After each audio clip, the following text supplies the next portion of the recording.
All right, back for another beer review, and today I'll be reviewing yet another beer from the Equilibrium Brewery, and they're out of Middletown, New York, and this is their D-Hop 25. So this is a double IPA that comes in at 8.5% alcohol by volume, no IBUs listed in time of review.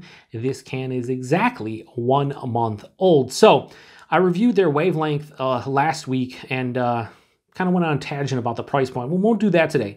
At the end, we will talk about the price point availability, but we won't go on a tangent about the price point. Let's just say this was expensive. So I'm hoping it's delicious. They're brewing this one with Eldorado, Amarillo, and Belma hops. It's exactly 1 month old. And the D-Hop series is like a rotating hop series from them. I don't know if they change up the malt base for each release, but they definitely change up the hops. So if anybody out there knows exactly what this series is all about, post in the comment section. I think the malt is very similar, but I don't know. I don't remember exactly what this series, if it is just rotating hops or if it's malts. I've had a couple within the series. I've never reviewed any of them, but this is the first one, so I'm quite excited. So let's give it a crack and a pour and see what we got going on. So excited about this one. What is there on my glass? Is that something on my glass? Nah, we're good. Anyway, let's give it a pour. Here we go.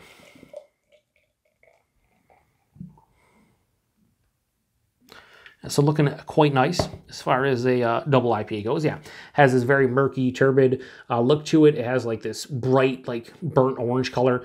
About a 2.5 finger of this off-white, super creamy looking head. Yeah, that looks fantastic. Looks better than the Wavelength in terms of appearance. Let's get a nose. Gonna inhale the nose because, or the head, because that's what you do. So yeah, that water treatment, that whatever the malt is, it just, a lot of their noses, for me, when it keeps equilibrium, it has a distinct nose to it. I can almost tell it's an equilibrium beer. It'd be weird, it'd be awesome and weird, but also kind of unique to review one of these like blind, just see if I'd pick up on it. But yeah, definitely. I always get this like this like citrus kind of note to it, like an acidic orange. It's crazy. But underneath that, there's like this candied berry, and it's Eldorado and Belma. And Eldorado typically will give me like strawberry, watermelon. Belma, typically candied strawberry. So not surprised I'm getting like a candied berry. I wouldn't say strawberry, I'm just saying candied berry generic. Some of that orange, a little bit of like a ruby red grapefruit, sweeter citrus. A little bit of like an underripened pineapple. Touch of like an herbaceousness. Not really dank. Not pine, but just like herbaceous, like a basil type of thing going on. Yeah, it smells pretty good. Let's get into it. Cheers, everybody.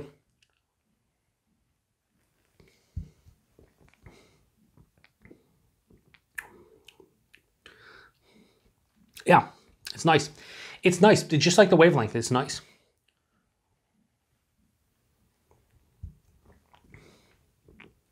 Exactly 1 month old. It says on the side of the can here, it says, help us ensure cold chain. Purchase cold, trade cold, keep cold. If it's not cold, ask why. I picked both of these up. They were cold. So I'm assuming where I got them from kept them cold. And they probably got them straight from Equilibrium or through the distributor. Hopefully they kept them cold. But yeah. This one, again, with Equilibrium, they just have this distinct like acidic. I didn't say acidic orange and Wavelength because the taste didn't have it. The nose did, but the taste just has this like acidic orange, slightly malt character to it that is very akin to a lot of their other beers to me. Body in this one's medium body for 8.5%, so a touch thin. I'm okay with that. The mouthfeel is soft, it's smooth, slightly creamy, but it has more carbonation than you'd anticipate from something like this. Maybe not more carbonation, but I think the body and mouthfeel are fine. They're not amazing or anything, they're fine.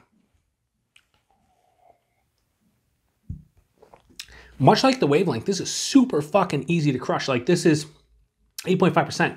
Can't tell you it's 8.5%. The flavors aren't like punching me in the face, but they're quite light. But man, I could not tell you at all this is 8.5% based on anything. Just it drinks like it's like 6.5%, 7%.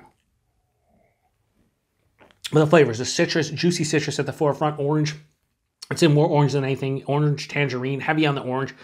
There's that underripened pineapple at the forefront. Passes through the palate. A little bit of like a malt sweetness hits, and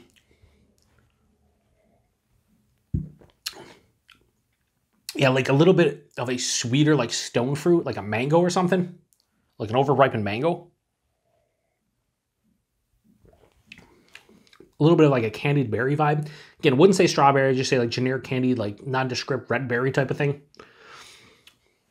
That's the first half of the palate. The second half, there's that herbaceous, almost like basil thing, a little bit of earthiness in general, and then finishes semi-dry, mildly bitter, and relatively clean too. A little bit of a lingering bitterness, not much. Not a ton of sweetness to this beer. I like the lacing. Lacing's fucking fantastic. Yeah, this is a nice, well-made double IPA. Can't say much more about it.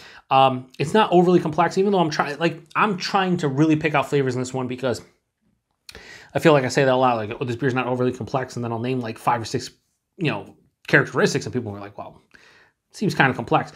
This isn't overly complex, but it has a nice complexity to it. But it's really light. Like a lot of those flavors are not in your face, not bold, not boisterous. They're not punching you in the face with whatever flavor's hitting you. Very light. But super easy to drink at 8.5%. Like it drinks like 6.5%, but it's 8.5%. You can't tell there's alcohol in here at all. Like hides the alcohol beautifully well. So yeah, it's a really good beer. It's not my favorite from Equilibrium. Not even close.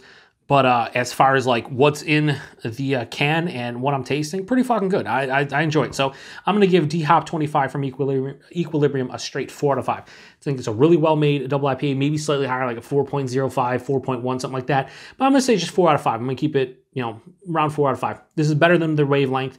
Again, it's 2% alcohol higher. It's 8.5 to 6.5. So this is a really good beer. But it's nothing that I don't think anyone's going to drink this one and just be blown away. Maybe I'm wrong, but for me, at a month old, it's really well made and tasty and good. Just nothing super special.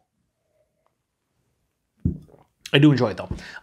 Price point availability. Availability, like I talked about in the Wavelength review, Equilibrium is all over the place since the pandemic started.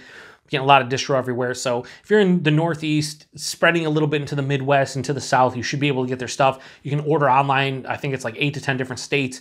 You can order online, have them delivered.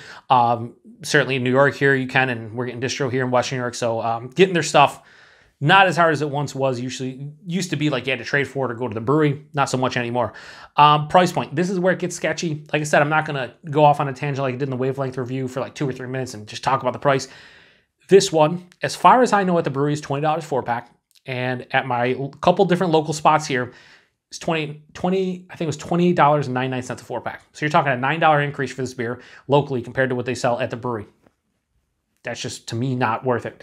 I paid, I think $7.50 for this can. A little bit of an upcharge. I think like whatever, a quarter upcharge for a can. $7.50 for this can is not worth it.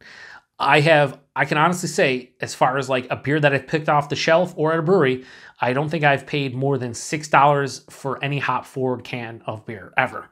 Talking about a single, double, triple IPA, imperial IPA, whatever. I think the most I've ever paid for a 4-pack was like $24. This is $29. No. So at the brewery for $20 4-pack, sure, that's a good price point. But if you live in a distro area and this is over, say, $25 a 4-pack, just not worth it. Just not worth it. But I do enjoy their stuff. That's the thing. I like Equilibrium's beers, and I'm so happy that they're distributing here in the West New York area. But I just can't see myself picking up much more of their beer if the price point is this high, because there's so many other breweries that are, $3, $4, $5 a 4-pack cheaper, sometimes even way cheaper. Like, I mean, it's crazy to me. So, not a great price point, honestly. If you pick up the brewery, great price point. Otherwise, not so much. So yeah, 4 out of 5 for this one. I think it's pretty good. If you've had this one before, let me know what you think about it. If you see Equilibrium in your area, let me know. What's the distro like? What's the price point like? Maybe just here in Western New York we're getting price gouged, but I don't think so, because I've heard other rumblings from Michigan, Maine, Florida that these are expensive. So yeah, I assume that's just how it goes. So whatever. Anyway, appreciate everybody stopping by for another beer review. Till the next one. Cheers.